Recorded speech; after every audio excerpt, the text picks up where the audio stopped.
welcome to part 2 of this. I still don't know how many parts it's gonna have. A couple of parts show on Path of Exile. This time I want to talk to you about the currency in Path of Exile. As you can see, there is no gold, no silver, no zenny, no kina, no whatever, rupees, pesos, I don't know, you name it. There is no real currency. However, you do have these things. All of these and, yeah, basically these and these. So this game doesn't rely on a single currency system. It's more of a barter/trading system. The thing about this is it's interesting, but it also adds a lot of mystery to the game. As a beginning player, you won't have a bloody clue what things are worth. I mean, I've been playing this game for, what, a month? 2? I still don't have a clue what things are worth. It's just so hard to get a grasp on what the value of something is, because everything has its own value. Like, this is one of the most expensive things in the game. Probably the most expensive. No, a mirror is, excuse me. There's one thing that's more expensive than this, but other than that, it's the most expensive. But that, you might need to get 20 of these. Keep in mind, this is just an example, this is not true probably, but 20 of these to get one of those. And you need 50 of these to get one of those. It's just so complex. It's not just one thing you have to remember. It's not like, oh, that item is like 1 or 2 million gold. No, it's either 20 of these, 5 of those, or 3 of those and 20 of those. It's just not one fixed price, not even a price range, because you can pay in all different kinds of items. So it's very complex. Now, the nice thing about this system is that all these currency items actually have a function. A chromatic orb, for instance, that you can use to change the color of the slots. So let's say I don't want a red and a green slot here, I want a blue and a red slot. I would use a chromatic orb and you'll get a chance, yes, a chance to get the ones you want. It's all random, and all the slots will get a different color. So it's not that I'll click on this one and just this one will roll. No, all the slots in the item will roll for a new color. Keep in mind that if it's a evasion based item like this one, it will more than likely get a green slot and possibly red. Blue is the more rare one, because blue is int. So you're gonna have to keep this in mind when you're trying to roll for slots. It's gonna be a lot more difficult to get like full blue slots in this item. And on an energy shield glove like this, you'll see I have 2 blue slots. It's gonna be almost impossible to get 3 red slots. So depending on what type of item it is, it also gives a chance, or better chance, of getting blue slots than it is getting this and this, because it's an int based item, yada. So there's a lot to factor in here.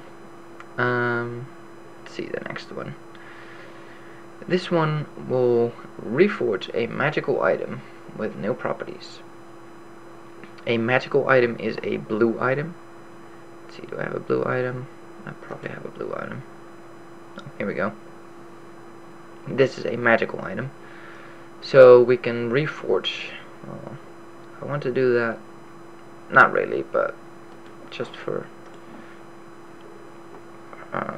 the show, I guess we could. Oh, there. I got 2 new stats. That's all it does. Gives you 2 new stats. Completely random. So that's what that one does.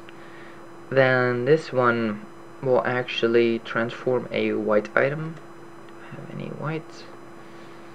Oh, come on. Nothing white. Oh, there we go. it will transform this one into a blue named item, so like that. Gem Cutter Prism improves the quality of a stone, a skill stone. Let's see, do I have a quality one in here? I don't think so. No. Oh, there we go. Quality 8%. So if I would use that stone on this, I would get it to 9%. If you get a Gem Cutter Prism, do not use it. Keep it, store it, do not use it. Like I said, it's one of the most valuable items in the game. Keep it. That 1% extra quality on any gem is not going to make a difference. It's a waste if you don't use it on something you're absolutely sure you're going to use forever, and it's going to help you a lot. Because not all the bonus stats on all these skills is the same, and not all of them are useful. So don't just use it until you really have a good grasp of the game. Just store it. Then we have all these little things that really don't do anything, but once they stack up to 20, they become one of these or one of these. And so it's just such a complex system, and I kind of wonder if it's too complex. I mean, why do we need all of these that then become those? You know, it just takes up extra space. Was it really necessary?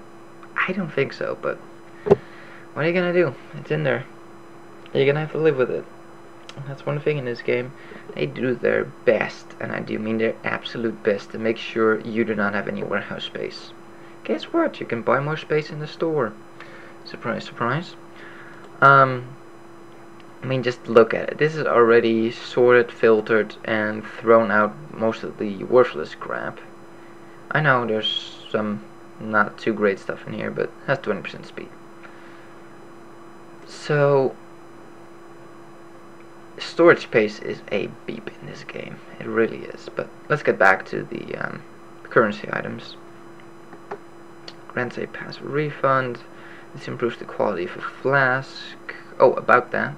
If you're improving the quality of a blue item, it's only gonna give you like 1% quality. If I'm not mistaken. It might be 2 on a blue and 1 on a gold. Anyways, the higher quality something is, the less you're gonna get with items like this. So if I were to use it on this particular flask, it would only give me up to like 9%.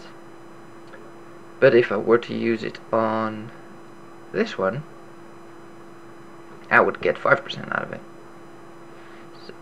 Excuse me, I was wrong. This one is still white. It just has quality on it. But it would still give me 5 extra percent. If I were to use it on this one, I would only get 1% quality. So if you're gonna craft an item, that's another thing about this game. There's no crafting. Sort of. Crafting in this game basically consists out of you getting a... Let's start off with a white item. You get a white item. You're gonna use armor scraps on it, 4 of them. Then you'll have 20% increased bonus stats, so I will get extra armor and energy shield out of it. Then, depending on what you want to do, you can make it blue, make it magical. Later game, this is not really good. But if you're low on orbs of alchemy, which makes it gold, then you might want to do this just to get some better armor and get some stats out of it. But later on, you're going to use orbs of alchemy, and then you'll turn it into a rare, which is that, or gold, or yellow, whatever you want to call it. The game calls it rare. I call it gold. And if you really get later into the game, you are going to use... No, where are they? No, wow. No. Oh, they're not in there. There they are. Orbs of Chance. What this does is upgrades a normal item, so white, into a random rarity. So you get a chance for it to go either rare, magical, or unique. So blue, gold, orange, or blue, yellow, orange, whatever. Of course, every higher quality has a lower chance of happening, so you're more than likely gonna get a blue. You're a little bit less than likely gonna get a gold, and getting a unique is, I think somebody tested it out, 1 in 500 chance, something like that. So not very likely you're gonna see unique. And if you're ever gonna do this, keep in mind that if you use this on a low level item, you're not gonna get a good unique out of it, if you even get a unique. So this is another thing you probably want to keep till later on, and it's a way of crafting something, because what people do is they'll use this on an item. If it doesn't go to unique, they'll use an orb of scouring, remove all the properties, which makes it white again, and they'll use another one, and they'll just keep going until they get their unique. That's one way of doing it. So that's sort of how the crafting in this game works. There's slightly more to it. There's mirroring. I don't have a mirror, so I can't show you that, but what mirroring does is you can copy a rare or below item. So you cannot copy a unique. So I cannot copy this, because this is already considered a copy of the original for some reason. But if you, let's say, have a very good, no, let's say this one, doesn't matter, it's not good, but I would never use a mirror on this. But anyways, let's say you want to copy this because somebody wants it. You make a copy with the mirror, you get a identical item, but the whole item is fixed. You cannot change the links between slots. This one doesn't have one, but you cannot change that. You cannot change the color of the slots. You cannot change the value of the bonus stats. The whole thing will be a mirror. As is, hard copy, it's fixed. Nothing you can do with it other than use it. So keep that in mind if you ever want to use a mirror. The item that you will get is as is, nothing else. And that's about it for the currency items in this game. Actually, just stack some of these in my warehouse because they're kind of filling up my... Oh, this is another small tip. Let me get this out of my warehouse. That doesn't need to be in there. If you're low on storage space like me, just create a new character and store it in his bags. As you can see, you get quite a bit of extra inventory space, and it will keep you going for a lot longer. Store all this crap. If ever needed, I can grab it out, but for now it's nice and out of my bag.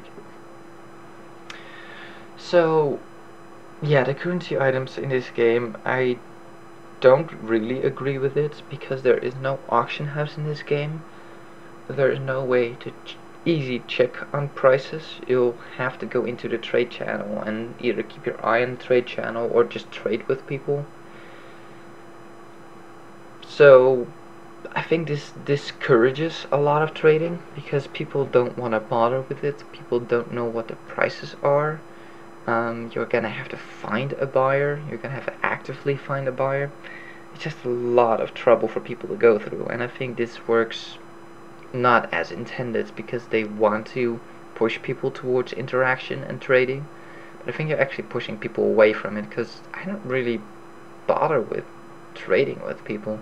I'd rather just vendor it to the NPC instead of trading for it. And I know I can get a lot more by selling some of this stuff to other people, but it's just too much trouble. If there was an auction house, I would throw it on there and call it good.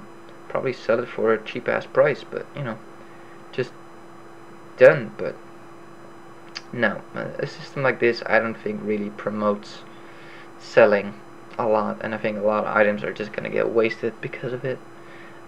But it's the system they chose, it's the system we're gonna have to live with.